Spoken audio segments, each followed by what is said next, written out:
Здравствуйте, уважаемые читатели и зрители Якутского Саха-информационного агентства. Мы находимся в поселке Улу.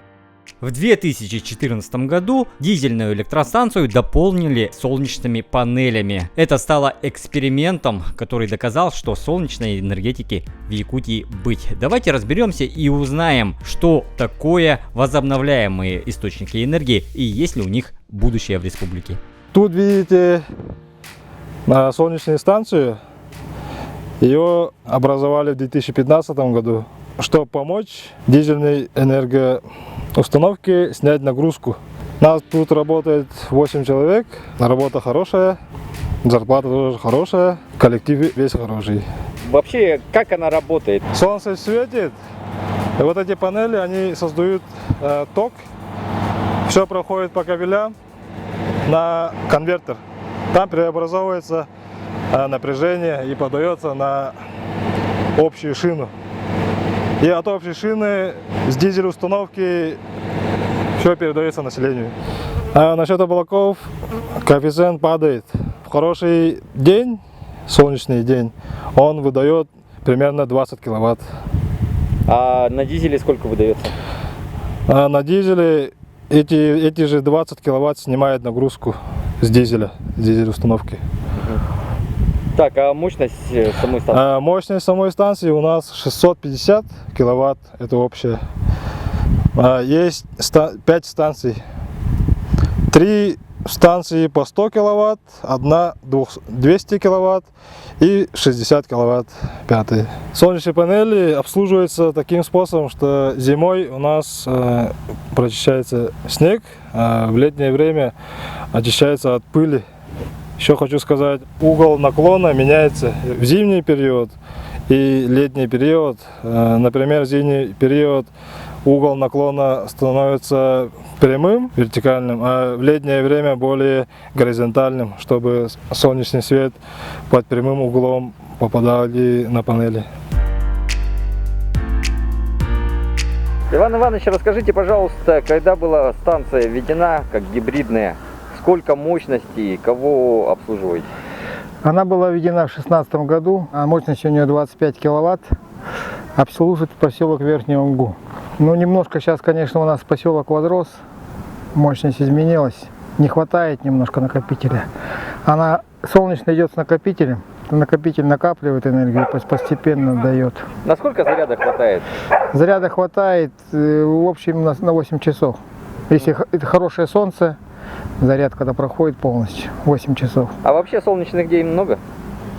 Да, солнечных дней много. Летом-то хорошо. Зимой станции гоняем дизельные, когда солнца не хватает. Мы находимся в помещении накопителя СЭС.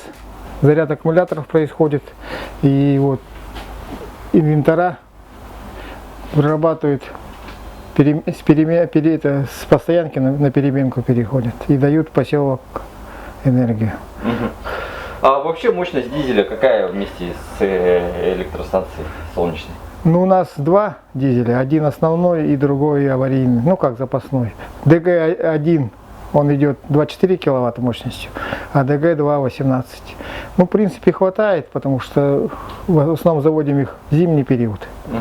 Когда солнца не хватает, и через накопитель.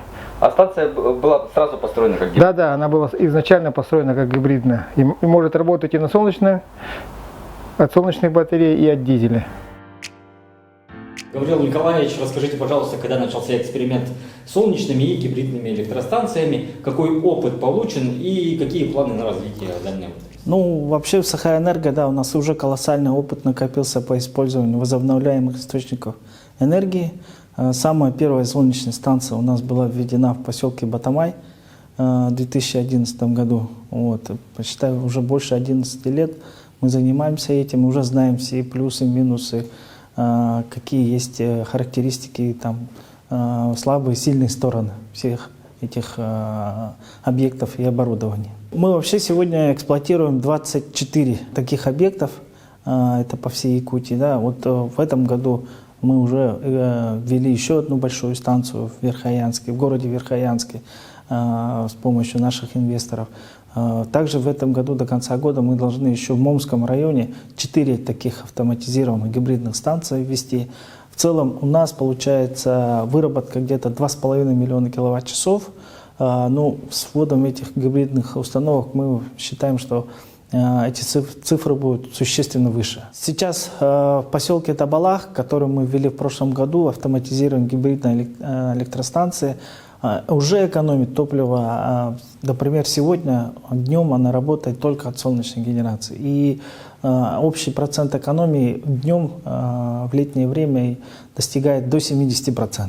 То есть в целом, если брать статистику, за прошлый год мы сэкономили 650 тонн дизельного топлива.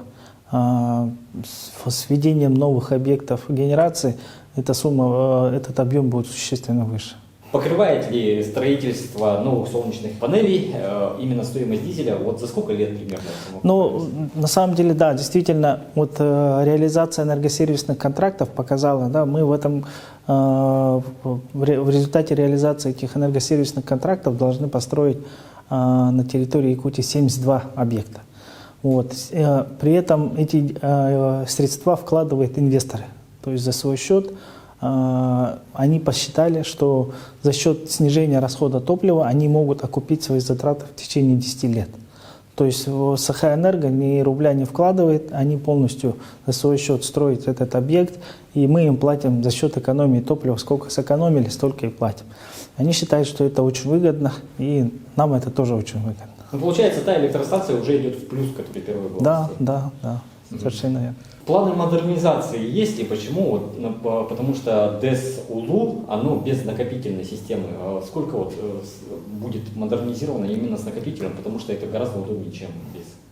Ну да, в этом у нас в проектах наших программ есть реализация научно-исследовательской работы по введению систем накопления в ДЭС-УЛУ.